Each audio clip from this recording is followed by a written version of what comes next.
তবু আমরা ভাবে ছুটে আসছি কেন জানো?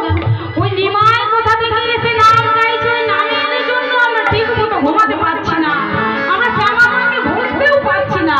ওই নাম তোমাকে বন্ধ করতে হবে।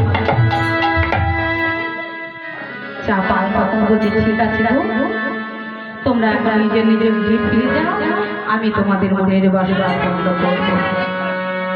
এই কথা বললেন আর চাপা পণ্ডিতগঞ্জ যেই না ঘরে ফিরে গেলেন। আর চাপা তখন রাত্রিবেলা কি করলেন, কোথায় শ্রীবাসের গৃহ, কোথায় শ্রীবাসের গৃহ বলে খুঁজে খুঁজে খুঁজে খুঁজে বেড়াচ্ছে। কোথায় হরিনাম হচ্ছে, কোথায় হরিনাম হচ্ছে খুঁজে খুঁজে বেড়াচ্ছে। দেখছে ওই যে দূরে শ্রীবাসের গৃহের মধ্যে নাম সংকীর্তন হচ্ছে। এই তো শ্রীবাসের গৃহ, এইখানে কি হরিনাম হচ্ছে?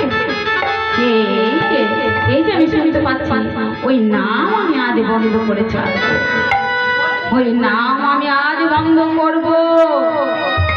এই বলে একটি ছাগমুন্ডার মদের হারাটি নিয়ে তারের সম্মুখে রেখে দিলেন।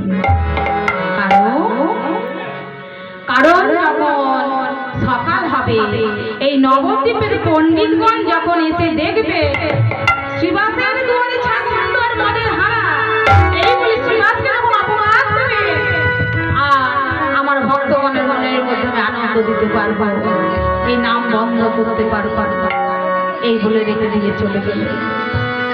আর প্রভু আমার ভক্তগণকে নিয়ে নাম গাইতে গাইতে নাম গাইতে গাইতে ভোরের আলো ফুটেছে দেখে তখন শ্রীবাস ডাকছে,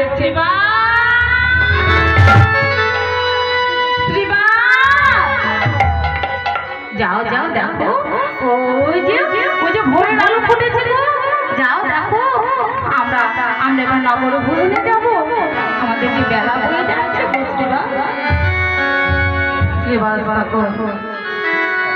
প্রভুর কথা শুনে দ্বার খুলতে, প্রভু বলছে দ্বারটা খুলে দাও, আমরা এবার নগর ভ্রমণে যাই। তখন দ্বারটি খুলতে এসে দেখে